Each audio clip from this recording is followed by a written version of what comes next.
Hello and welcome to Cinemaholics, where we review the biggest and best films coming to theaters and streaming online. One of us is a film critic, one is a casual moviegoer, and the third person is me, your host, John Negroni from the Internet, California.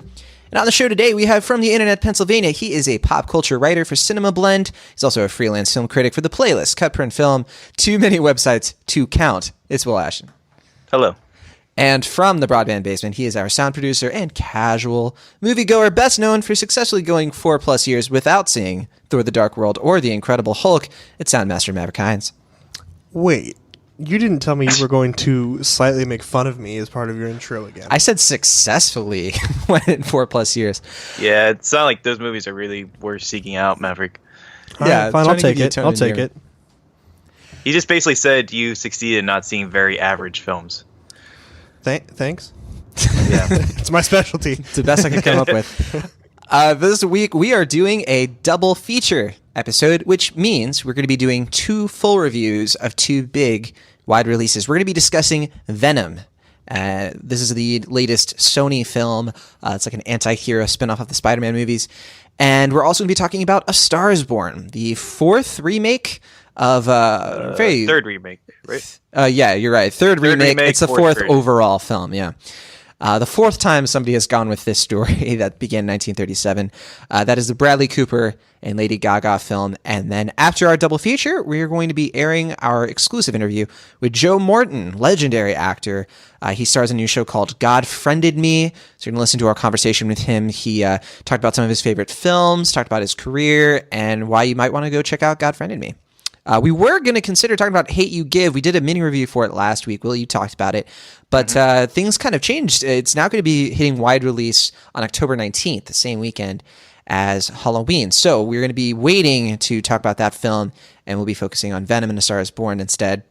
Stick around for the end of this episode because we are going to be asking you, our listeners and patrons of the show, what you want to do for next week, because we, once again, we might have to do another double feature. So stay tuned for that. Let's get into our off topics. A lot to discuss.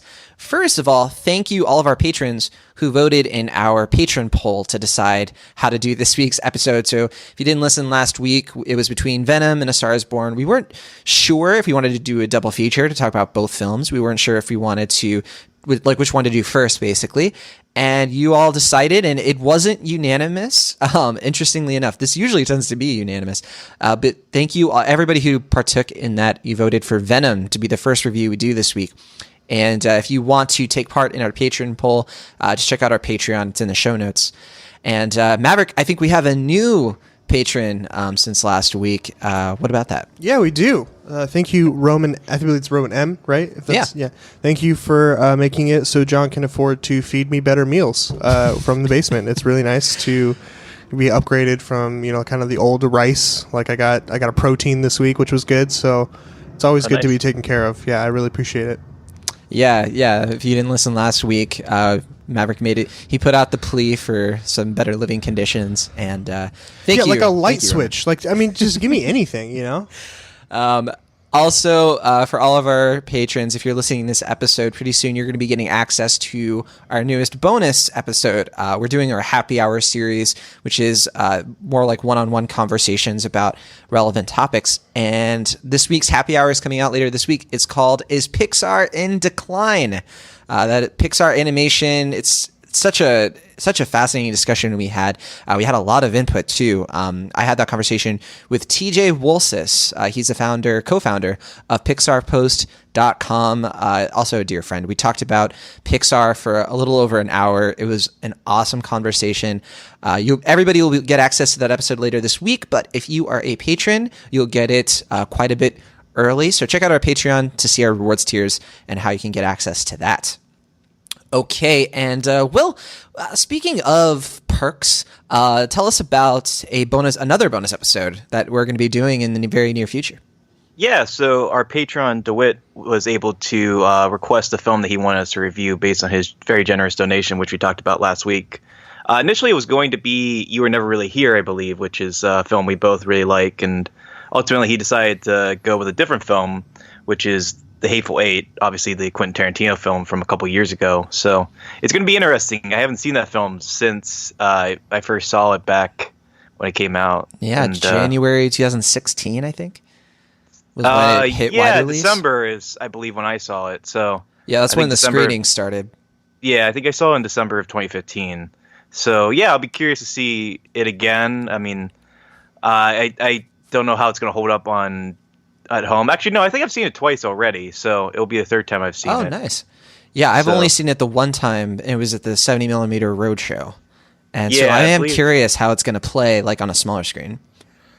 Yeah, I'll be very curious to revisit as well. Yeah, maybe we'll finally get multiple intermissions. Although I have to say, as a little tease for when we're going to do this, by the way, we don't know if we're going to do like a bonus episode. It might be part of the main show. We'll figure out as we go. But I think that's going to be interesting because I remember that movie, like, I didn't even want the intermission. I just wanted it to keep going, which is definitely not. Yeah, I know. We'll talk about it. We'll get there. No, I mean, I agree, but at the same time, like, especially when I saw 2001, the remastered version, they had the intermission. It was just so nice to have that, like, cushion where you could just kind of, like, ease back into the movie again, especially for long ones like that. I wish Infinity War had an intermission, truth be told. We definitely can agree there. Yeah, same length as 2001. I looked that up. One last off topic before we head into our double feature. I was on a podcast called Sequel Rights this week. Have you ever heard of Sequel Rights? Their whole thing is like they talk about franchises, very similar to what the Anyway That's All I Got crew does. But we talked about Brave Little Toaster to the Rescue. That was a very, very fascinating discussion, kind of about the Brave Little Toaster franchise in general, but really focusing on this weird sequel. It was a blast. We talked about a very weird, so bad it's good movie for like an hour, and definitely check it out. It's a fun conversation. You'll hear me go a little nuts in certain parts of that episode, but that's called Sequel Rights, and it's live right now. But let's get into our double feature. We are going to talk about Venom first. This is a new wide release from Sony. It's like one part of their overall package of Spider-Man content that they've been rolling out for like the past year. We had the Spider-Man video game. We had Spider-Man Homecoming last year in association with Marvel. This is another association movie, and it's coming right before their Spider-Man Into the Spider-Verse movie, which is the animated film that's going to be hitting theaters in December. So this is a kind of an anti-hero spin-off. It was directed by Ruben Fleischer, best known probably for Zombieland, 30 Minutes or Less, and Gangster Squad, directing that film. And the screenplay is from Scott Rosenberg, Jeff Pinkner, and Kelly Marcel. And it tells the story of Eddie Brock, best known as one of the antagonists of Peter Parker in the Spider-Man comics. He's played here by Tom Hardy. And the cast also includes Michelle Williams and Jenny Slate, Riz Ahmed, quite a few others. And I definitely don't want to give away. There's an appearance from one actor you probably don't want to look up if you're already planning on seeing this film, who makes an appearance in one of the post-credits scenes. Yeah, be forewarned. It's pretty high up on the IMDb page, too, I found out. But Venom, this is a movie that, before we get into it, and I'll turn it over to you, Will Ashton. Oh, boy. This is one people have been dreading for a while, but also a lot of people are really excited about it. And I'm seeing a lot of reactions that have surprised me in some ways with this film. Where do you stand? Yeah, so I guess going into it, I wasn't that optimistic because I just never really understood the conceit of making a Venom movie without Spider-Man. Like, it's a very odd idea, and it's kind of like when they made the Catwoman movie without Batman. It's just sort of an odd idea, but I went in with an open mind, hoping for the best. It was apparent that Sony just really wants to nudge their way into the MCU as much as they can, and I think that was the conceit behind the film. But I wanted to go in optimistic, hoping for the best. Like kind of like a throwback, silly, comic book adaptation from yesteryear. And ultimately, the film is basically what I expected in the sense that it's just a mess. For me, I think it's really apparent that the film was going to be R at one point because it's very bloodless. It's very much like the type of film that feels sanitized as far as what its content is going to be. And I have a feeling that a lot of the early stuff was probably reshot because it just doesn't have that much energy or vision behind it. And as you go through the plot, it just kind of gets more and more incoherent and careless in its approach to the point where you don't really get invested in the plot at all.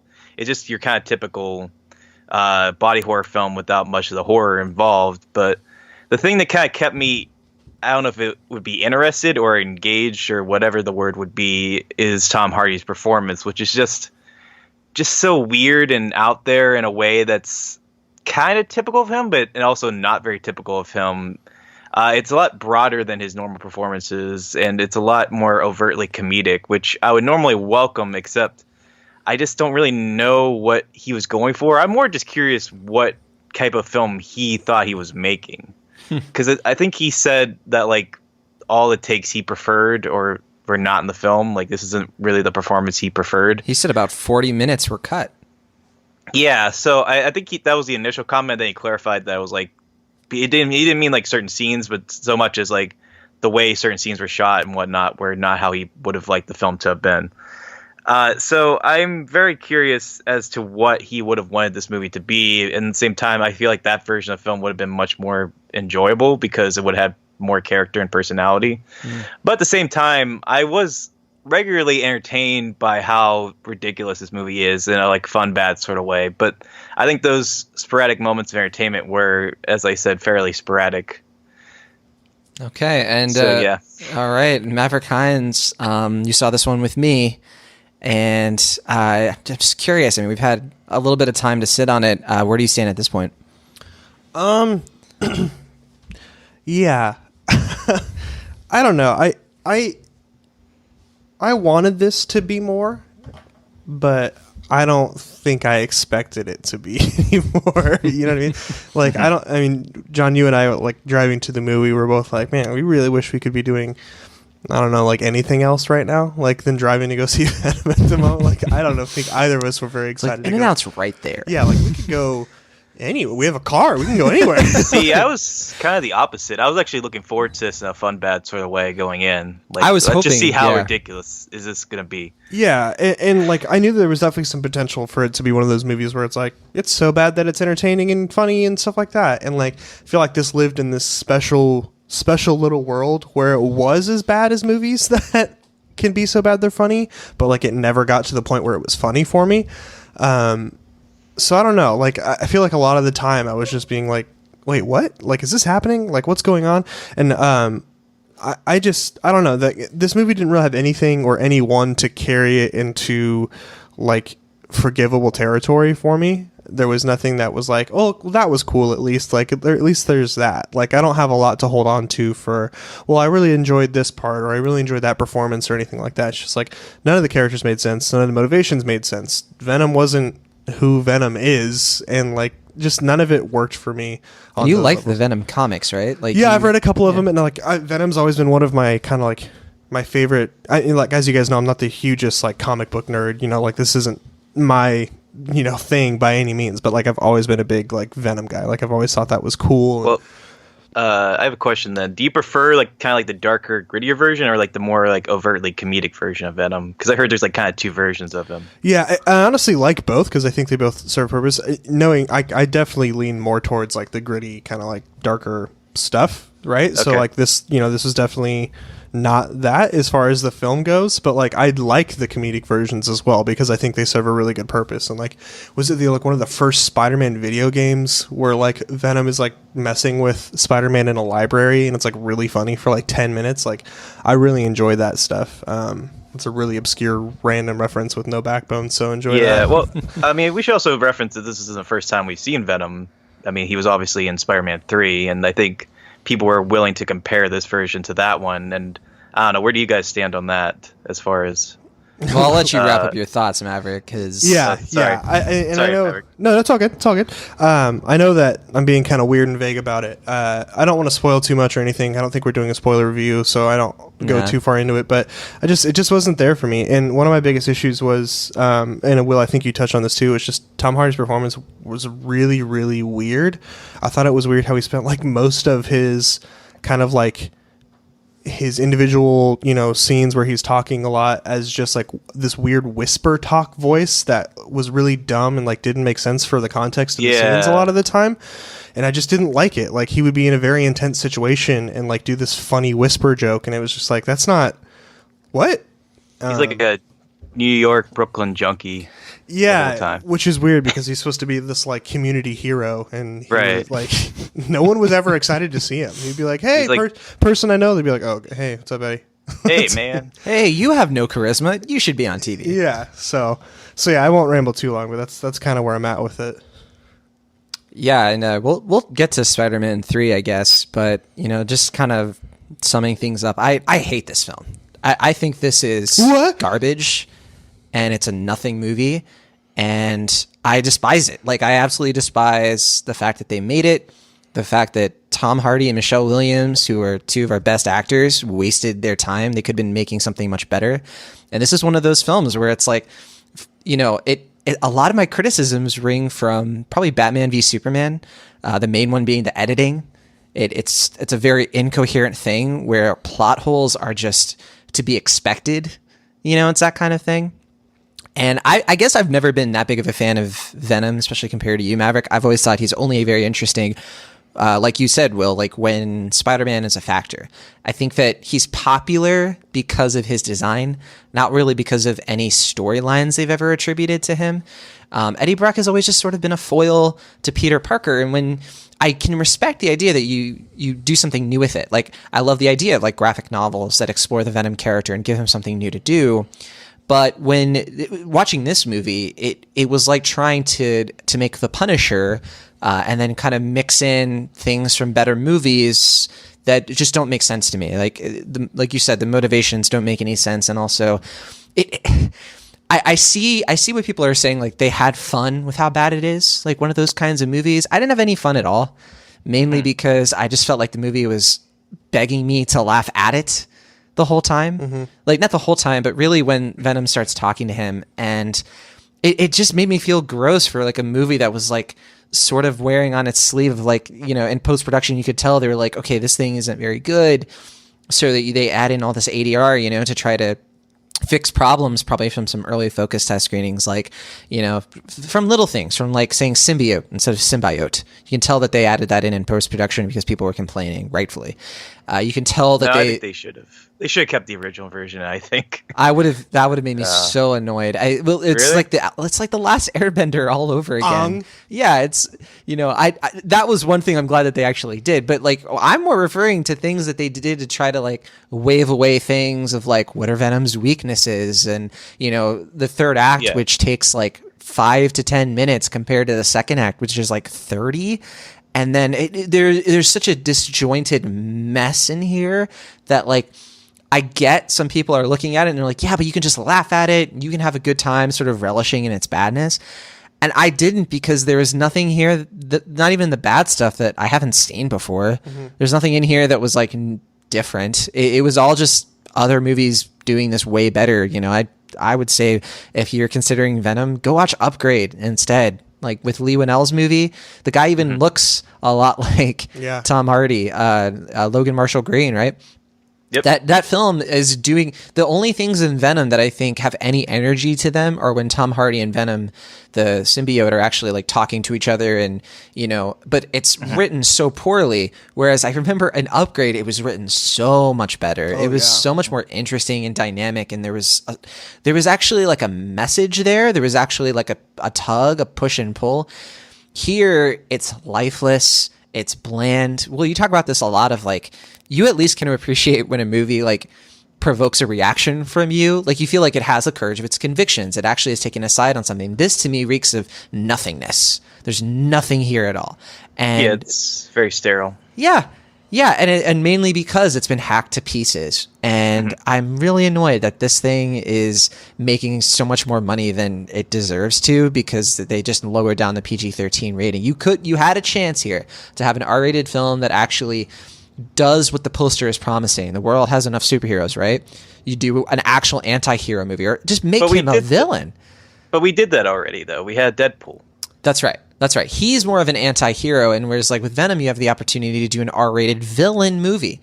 Sure. And they completely wimped out. Yeah. They made Venom there was cookie cutter.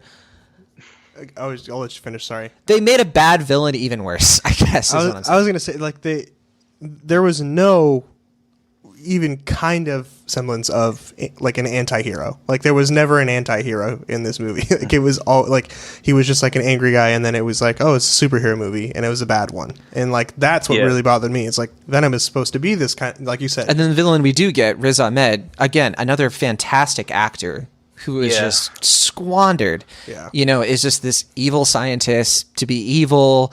You know, they're doing this kind of like ethnic Elon Musk thing, and that had weird undertones to it. And my biggest thing with this movie, and the reason why I'm not just like in C level, I'm in D level with this, nearing an F, mainly because what this movie says about gentrification and like the homeless population is so messed up. And it's so tone deaf, and it raises all of these big questions of like ethics and then does nothing to rectify them. At all. It's garbage. It's absolute garbage in its messaging. But, I have a random question before I forget. Is this what San Francisco looks like?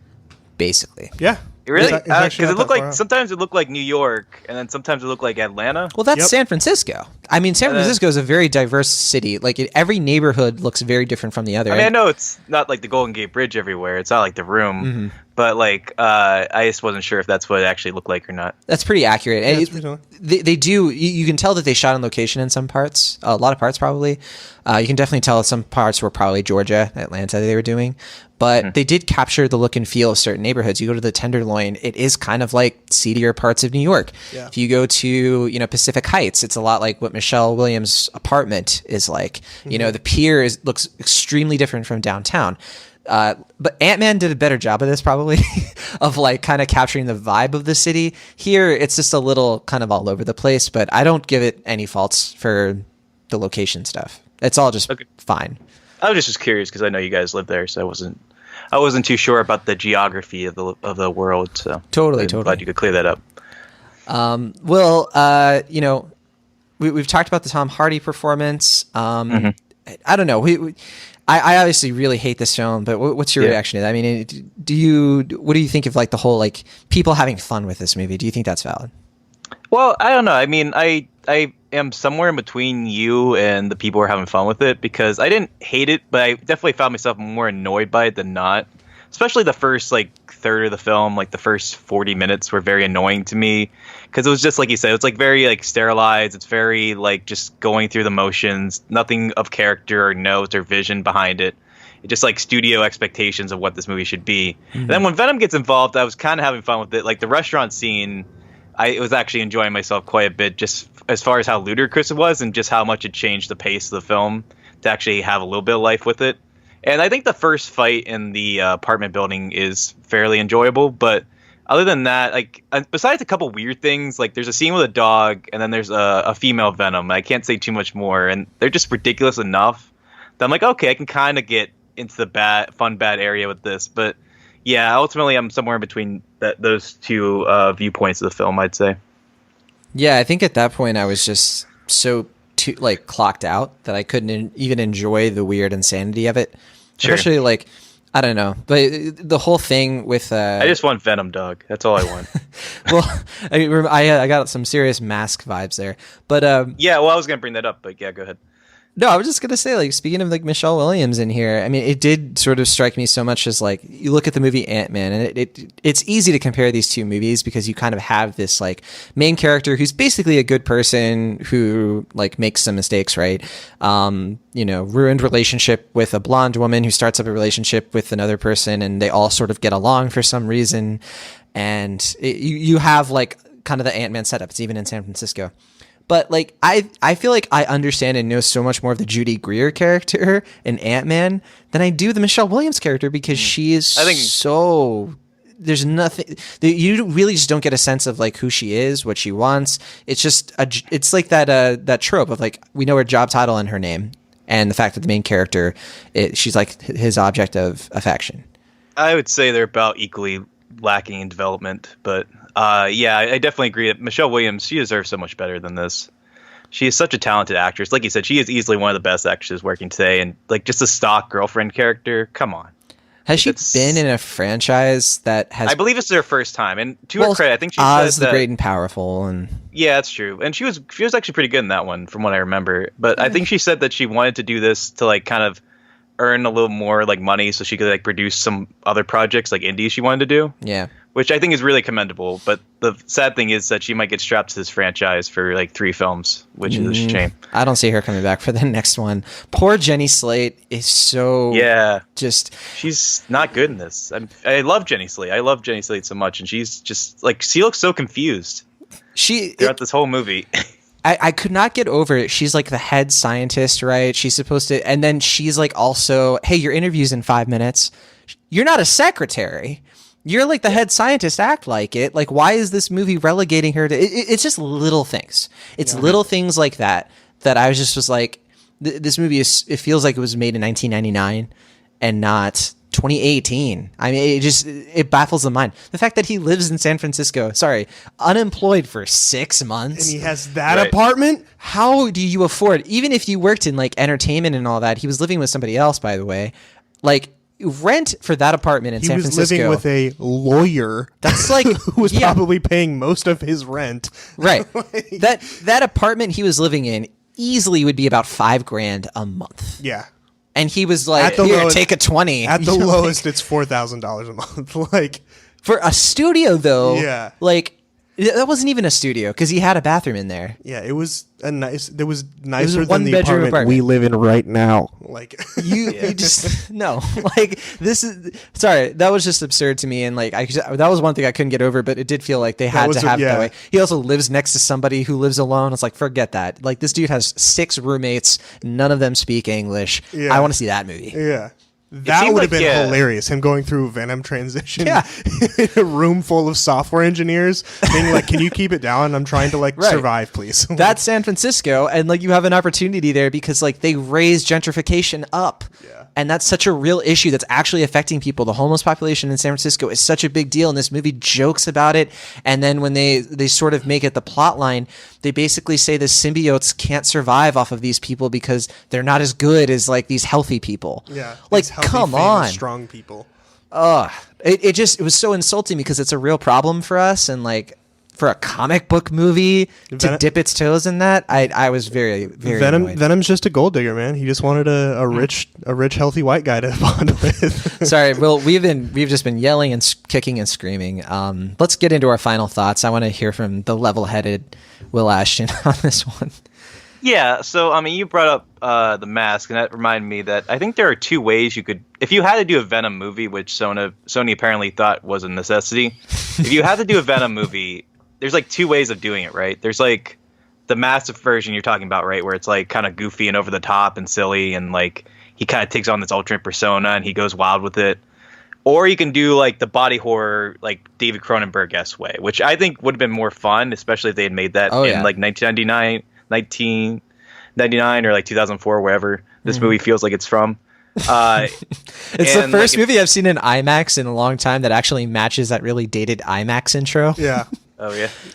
John and I had like a really long conversation after the movie trying to decide what year this movie should have came out. Like, was it before Spider-Man 1, after Spider-Man 2? Like, I think 2003 is like the year it feels like it's from, for me at least. Like just based on the technology and stuff that's employed in this film. But yeah, it seems like the movie tried to take both like ideas, like very comedic and very like straight body horror, and like they just didn't mesh together, and just all the studio interference is very apparent to the point where it just feels like it's like a neutered film. It's a shame. Like, there's all these talented actors, and you just feel nothing throughout the film for the most part. And I did have a little bit of fun. I did enjoy Tom Hardy's performance more than I didn't. But as it stands, yeah, it's just not a good film. So I'm gonna give it a fairly charitable C-. But yeah, I'm very curious to hear like what this production was like, because I don't know what the original version was, but I have to imagine it was at least a little better than what we got. Right. I just add on to that. There was so much here that I guess you could have. There was just no story here. There was no character here. There is a moment toward the third act. The third act is somehow even worse, where it really commits that sin of like the villain is just a slightly bigger, worse version. Just a meaner looking, like, yeah, such an uninteresting action scene after a car chase scene that's not terrible. But it goes on a little bit too long and involves suicide drones for some reason that you really could have just cut out. Yeah, there was some like practical effects that were like kind of goofy, but like in not a bad way actually. Like I can see why some people had some fun moments in that. But you were gonna say, well, No, I was gonna say that CG fight at the end, it has very like Transformers vibes, where I could barely tell, especially because it's at night, who is who and what's going on. Yeah, that whole climax scene was just a mess. Yeah. All that to say, I really hate this movie. I think part of it can be summed up by like my experience watching it wasn't great. We saw it IMAX 3D, and the 3D was terrible. It was like double vision. It wasn't aligned correctly. Also, 25 minutes in, somebody came in, sat right next to me. It's reserved seating, so I couldn't move. You're still on about this guy? I'm so mad about this. This guy ate a sandwich during the entire movie. It took him 40 minutes to eat the first sandwich. It was a smelly sandwich. It was disgusting. It smelled like somebody put tuna in like an In-N-Out burger. Did I just walk into an episode of Seinfeld? What's going on now? This is real. You guys are probably noticing a theme at some point, but the AMC that we go to for most of our movie going we're convinced this is the guy from Happy Time Murders that was like showed up as well kind of late. That's what movie it was, yeah. Yeah. Oh, not the other guy. Yeah, he was just, and he kept doing this thing where like every time something would happen, he'd be like, I didn't know why. I just wanted, who eats a sandwich for 40 minutes? Yeah. Then eats another one 15 minutes later for another 40 minutes until after showing up like 20 minutes late. Well, I look forward to Sandwich Guy coming on next episode so we can talk about his etiquettes and theater going experiences. So it was very frustrating. Maverick Hines. I gave this movie a D. A couple of bouts of interesting moments, I guess, here and there. It's not a total failure, but it is a nothing movie. So it rivals the worst film of the year for me. But what is your worst film of the year, by the way? Right now, it's between this one, Red Sparrow, and Night School. Those are the three that have just. Nah. Gotcha. But Maverick Hines finishes out. Yeah, no, you guys have said it all, and I don't want to be too repetitive here, but yeah, it's a movie that didn't do much of anything for me, didn't have much of an ending, and kind of bummed me out because I was really hoping for that rated R, gritty, dark Venom movie that I think I deserved. I've earned it. I want it. But yeah, go ahead, Will. No, I was gonna say, like, as a fan of the character, do you think a sequel could hone in on what you liked about the character to begin with and improve upon, or do you think it's just a lost effort all the way through? It's possible. I don't think you can save it at this point because, like, we're getting more of these. I know, but I mean, for a sequel of this movie, no. If it's a completely new thing, maybe, right? Like, okay. But to be attached to this with these group of people and stuff like that, I don't know that it can be.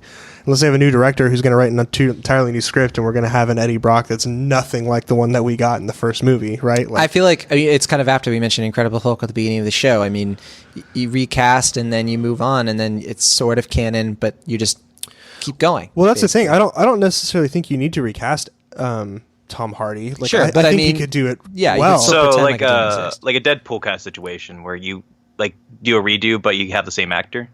Yeah, basically. Yeah. Okay. And I'm right in between you guys. I don't know if D+ is a thing, but like, I don't think C- is. I think C- is too generous, but D is a little too harsh. Because I do think some people will enjoy certain parts of this, right? Like, who aren't going to be as scrutinizing. Right, and they're going to be very excited because they don't need a parent or legal guardian to be allowed in. Yeah. And there's a joke where he says the word ass, so everyone really gets to laugh. Yes. A word that our president is known for saying too, which I was kind of surprised they got away with in a PG-13 film. Yeah, so we're definitely not alone on disliking this one. This one gets, so last I checked, it has about a 31% on Rotten Tomatoes. Average rating is pretty low, 4.5 out of 10. Just people really not digging it. The cinema score isn't too bad. It's a B+. Which for a comic book film is a little bit lower than usual. Usually comic book films are getting like A's and A+, but still, I mean, it's not something to shake at. And Tom Hardy, he's signed on to do 2 more of these films. So and it's been pretty successful. I think it's going to hit about an $80 million opening weekend. So that we can put that aside. Do you think it's going to be in the MCU? Or do you think it's just going to be its own standalone thing at this point? It could play with the Tom Holland. They have to bring in Spider-Man at some point, and I don't know who else. What other would they? I don't think they would recast Spider-Man. So we'll have to wait and see. Maybe they'll bring back Topher Grace and they'll bring back Tobey Maguire. Go that maybe. route. We never addressed this. I think Spider-Man 3 is an infinitely better take on the character, and it's not even a good take on the character, but it's a much better film, in my opinion. It is indeed. Okay, well, that was Venom. We went a little bit longer than planned, but let's go into the second part of our double feature. We also saw A Star Is Born. It's a wide release from Warner Brothers, and it's been hitting the festival circuit the last couple of months to great aplomb. People are really loving this film, and Oscars are in the air for this one. This is directed by actor/filmmaker Bradley Cooper. It's his first feature-length film. The screenplay he helped write with Will Fetters, Eric Roth, Irene Makey, Stephen Revell, and Christopher Wilkinson. It's based on the original film A Star Is Born, which came out in 1937. It was from William A. Wellman. And this is the fourth film, as we mentioned at the onset.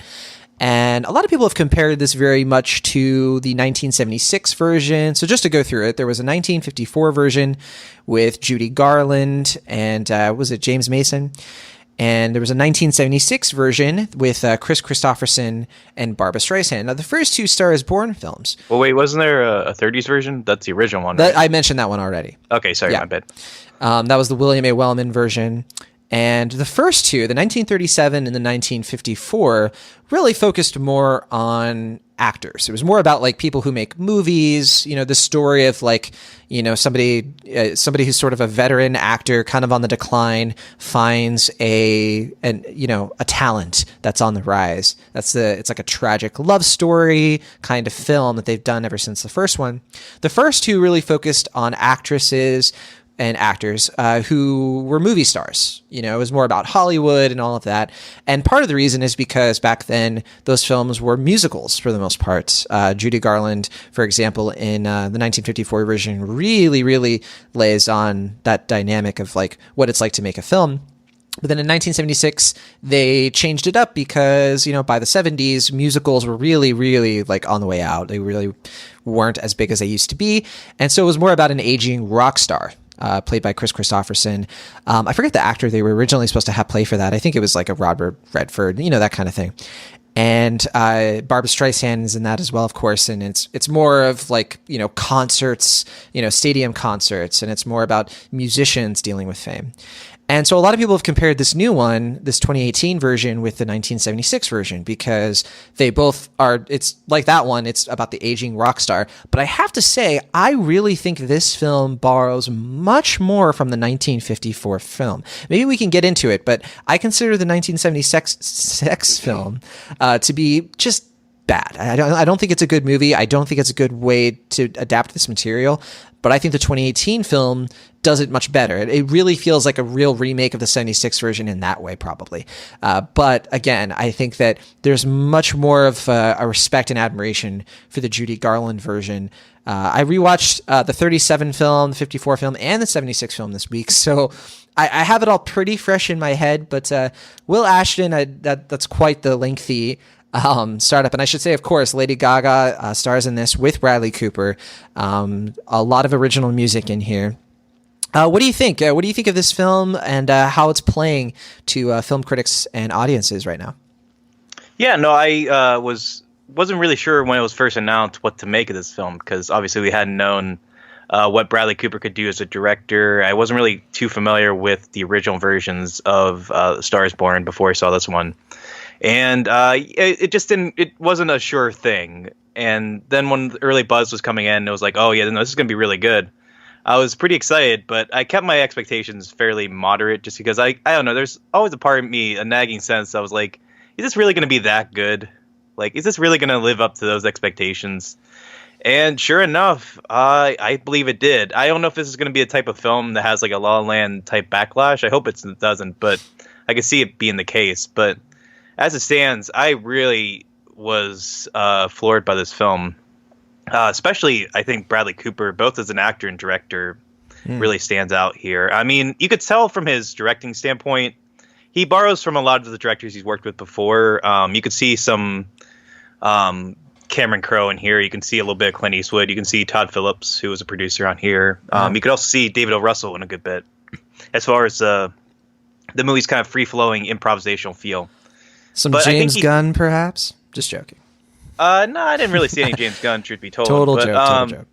Yeah, but I mean, my point is that like it's not to say that his vision is like totally unique, but I do think for a first-time director, his way of commanding like the pacing and tone, and how he has like this authentic grittiness to it, especially the way he shoots the concert scenes, which is almost always, I think, on the stage. We never see like the audience perspective unless like we're looking out. I think it's a little subtle thing, but it really helps to get you in this world. And I do love that this movie is able to get us in this perspective in a way that doesn't feel like too like tacky or cloying. Because I can definitely see there's like a million ways this version could have sucked. And I think a lot of them would have been like focused on like social media and stuff like that, like kind of like a Gem and the Holograms version, where it's just like the star is trending and you see like all these like Twitter users, montage, stuff like that. The movie doesn't do any of that. It's very much about the humanity of the characters, but does it in a way that is modernized appropriately and focuses on the humanity and the weight of it. And I do think the film's greatest success is knowing that like the key elements need to work, like the acting, the characters, like romance, the chemistry between them, capturing all that while also making you feel invested in it, even when you know what's going to happen. Like, even though I haven't seen the other versions, you kind of know what's going to happen, but you still get enthralled in that journey, and then that final moment hits, and it's really affecting. And I credit that all to Bradley Cooper, but I also want to celebrate Lady Gaga, who is fantastic here. I do think she has a very good chance of making an impression at the Oscars as a musician and as an actress. Sam Elliott, who's always great, is fantastic in this film. Probably one of his best performances to date. And even Andrew Dice Clay does a pretty good job. Surprisingly, yeah. Yeah, well, he was pretty good in Blue Jasmine, but yeah, he proves himself as well. I mean, I think it's just a surprisingly, like, almost unreasonably very good film. Yeah, I one of the things that I adore about this film is its authenticity when it deals with what fame is and how people deal with it. I really recognize that as the through line of this in a way that I don't think any of the other Star is Born films have really reckoned with. You really see it more in the 1954 version. But it's obviously a very different film because it's dealing with, like, you know, people changing their names to be a star, you know, and making compromises. Here, there's much more of like the whole people feel when they get off stage. I know a lot of people watching this movie probably aren't ever going to deal with what Bradley Cooper's character and what Lady Gaga's characters are going through, because they're not going to be selling out rock shows and dealing with these really poignant scenes where it's loud and it's crowded and then it moves into this isolation right afterward. And it's been a while since I think I've seen a film really capture that pain and loneliness when you recognize that a lot of people like you or like your art, but you still feel kind of empty inside. This film kind of spoke to me on some levels of, like, you know, being somebody who puts things out all of the time and like people kind of assume that you're a very, you know, a person who's got it all together, but you know, there is this sort of like achiness to it. And I really adore how this film delivers that in a very empathetic way. So even if you're someone who has no idea what these characters, like, I have no idea what it would be like to be Jackson Maine or, you know, to be Allie, but I empathize with them and I see exactly why they're going through what they're going through. And that really, I think, is a triumph for this movie, especially in the way I've seen a lot of complaints about how the first half is very enthusiastic. It's very, like, it's joyous and it's triumphant, and it really captures the rise to fame. And then a lot of people say, well, I got bored in the second half. It kind of wanes on, and I'm like, that is the point. Mm-hmm. That is exactly what they're going for, and I think that's what makes it work so well, because that's what Downfall feels like. You can't match the energy of the first half, and I'm really glad they didn't try to with gimmicks and other things that you alluded to, Will. So yeah, I think this is a pretty good movie. Maverick Hines, you are our sound producer. You are the music guy. We pigeonholed you into that. And so I really, you know, I've been fascinated with your take on this, from not just the music involved. I really want to hear your opinion on that, but you know, Sam Elliott of the group. That's right. But you don't have to do the voice. Please don't, actually. I can't. I couldn't go that, like, my voice doesn't go that low, unfortunately. Yeah, I was pretty, like, not responsive when we left the theater. Like, I didn't really have an opinion right then. I think it took me a few days to kind of process this film, but I think this is a truly truly great movie. I really enjoyed it.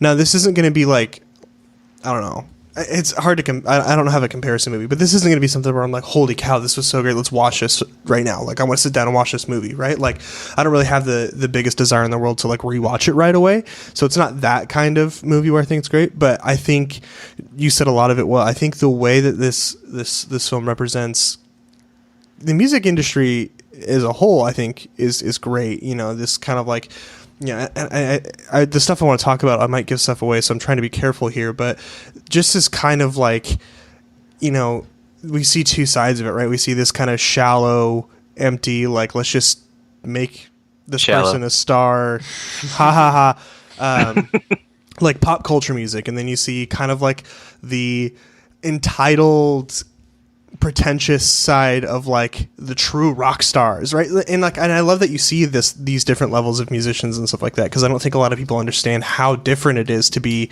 a Jackson Maine kind of musician versus an Ally, right? Like a Lady Gaga versus a Dave Grohl, right? Like it's and I really appreciated that take, because I don't think a lot of people see it.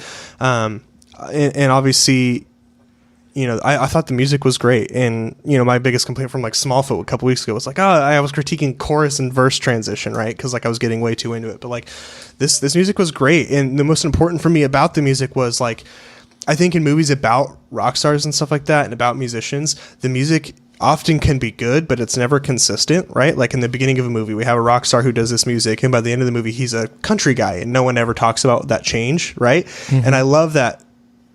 Even though part of the story is growing and changing in music for Ally, that Jackson's like rock star status and who he is and like kind of his music didn't change very much. Like he was always just like this guy, and like he was doing his thing. And he's always been authentic. Yeah, and so he demands that from other people. Yeah, he's always like, yeah, and I really like that. And yeah, I had a lot of fun with this movie, and I think it's, like you said very well, like, you know, the second half, it's not as happy. It's not as, you know, like what's going on. It was so fun in the beginning. And like, I think that's when the movie gets good for me. Like the beginning kind of montagey, you know, happy, joyous upswing, I wasn't as sold in. I mean, Lady Gaga singing La Vie en Rose in a drag bar I was worried, because I was like, this could be where the film peaks.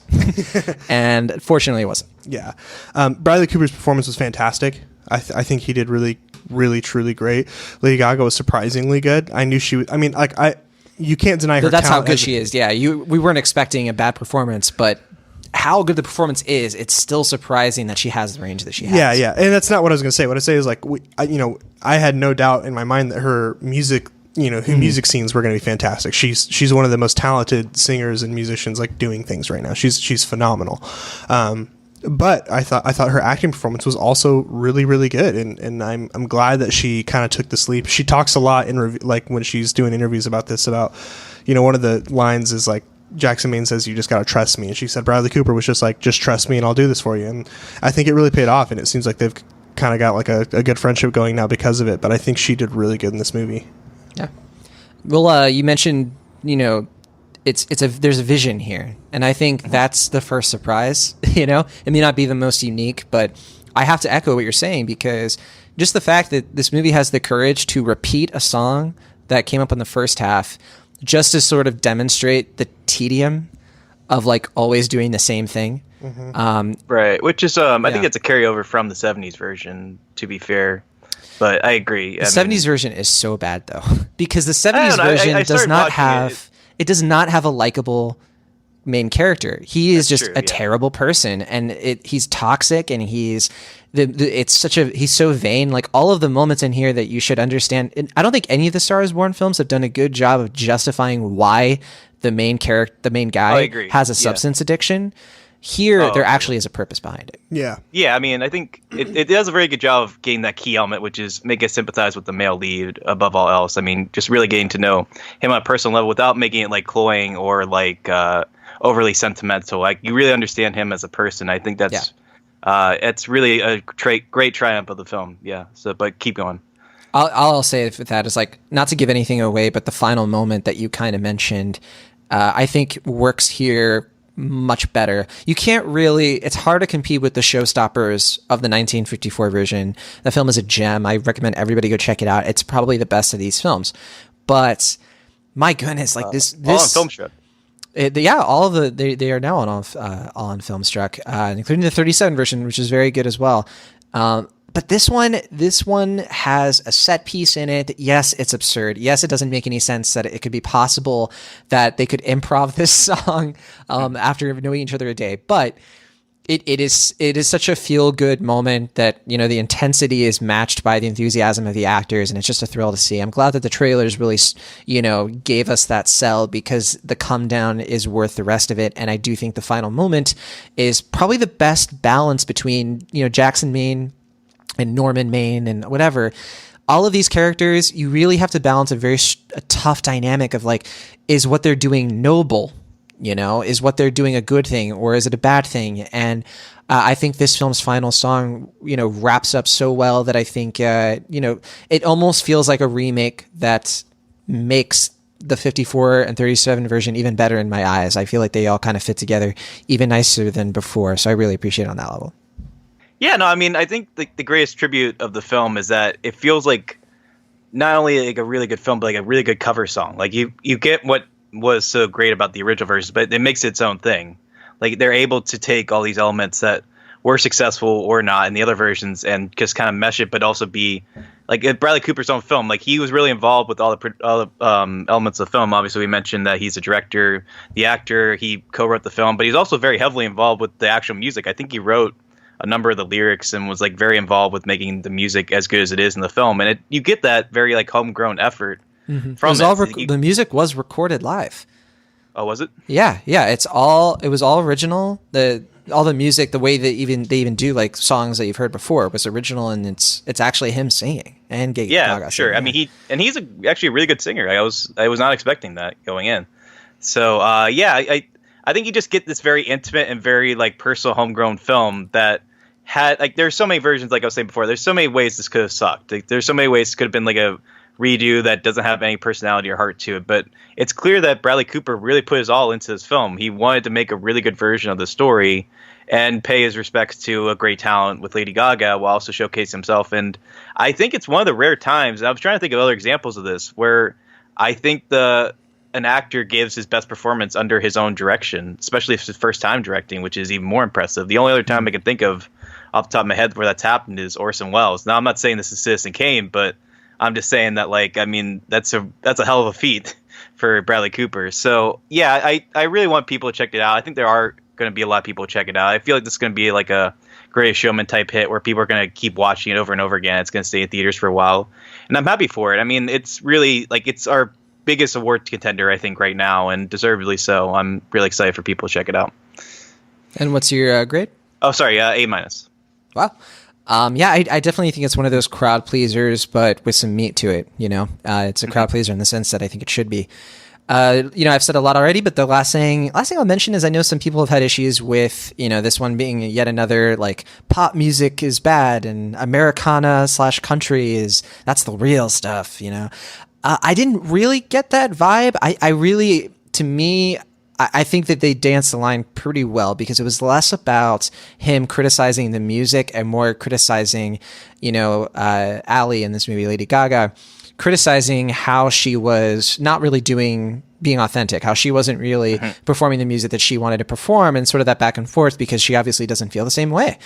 And that was a tension that I thought was realistic, and I thought that it was much more true to life than I think some people are giving it credit. And I think there can be, if you're watching the film, I would just definitely caution not to like take it as a pop music is bad, or, you know, country music is bad. It really isn't playing in that territory. It really has a better message behind it, I think. I was going to say, it's also more the fact that it's not what they were doing together. So it's like that disconnect between their relationship. So it's not really him being critical of pop, but the fact that there is a separation in their styles and therefore their relationship together. So I agree with what you said. Yeah, I think it works really well. I give this one a B+, if only because I do think that it's just a little bit too long. I think that it's a little long in the tooth, and there were certain things I didn't really get to any of issues that I had, but that's mainly because I do think it's a very solid recommend, and I'm still trying to figure out where it stands and then the Star is Born filmography. But Maverick Hines.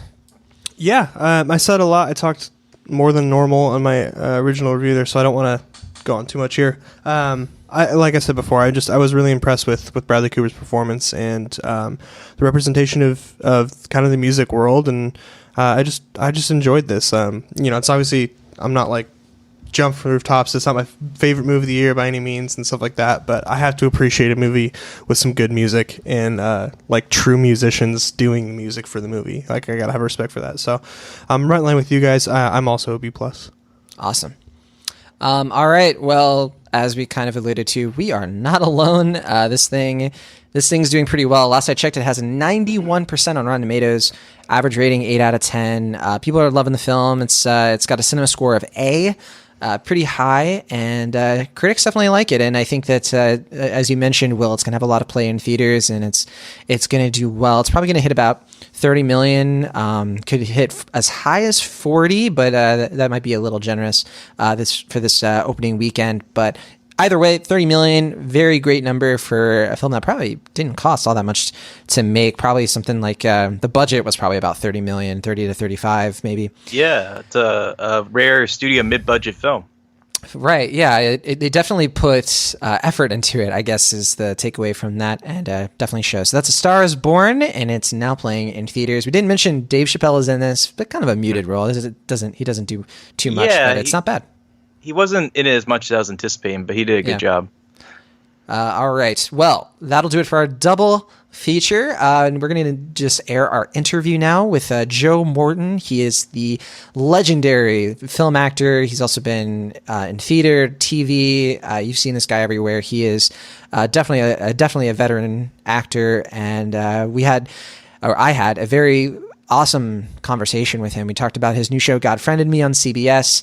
And we might be able to talk about that on the show next week. We don't have time for mini reviews this week, though. But it's really fun. He talks about some of his favorite films and some films coming out that, matter and are important. And so let's listen to that now.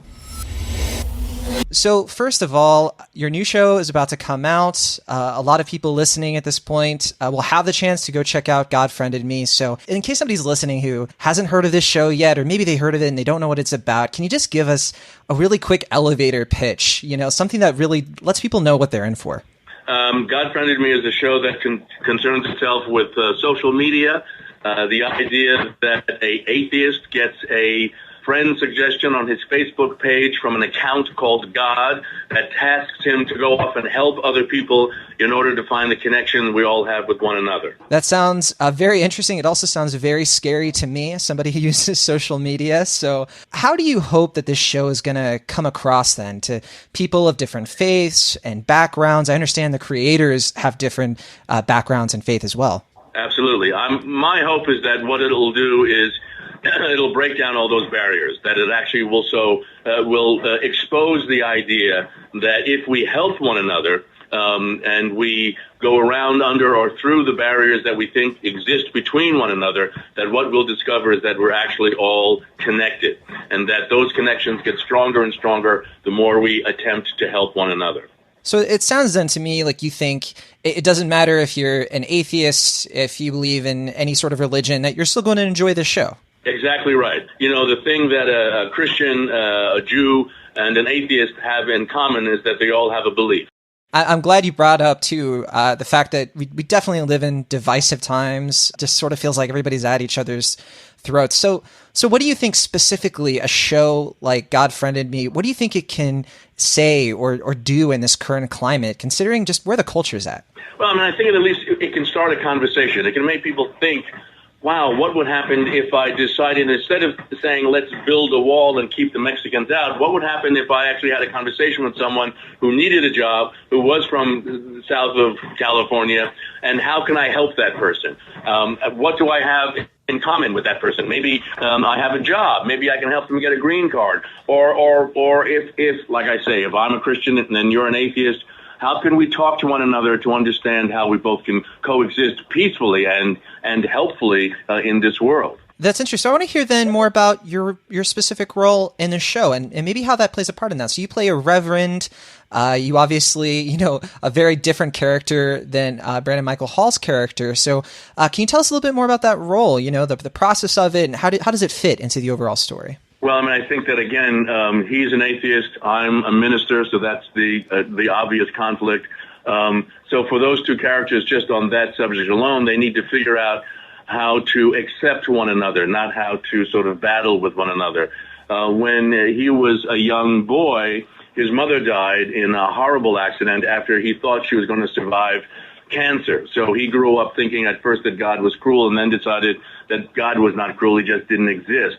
I, because of my wife's death, sort of retreated into the church in order to heal my wounds, and maybe what I did was leave him a little bit out in the cold and didn't give him enough attention in terms of his wounds, in terms of losing his mother.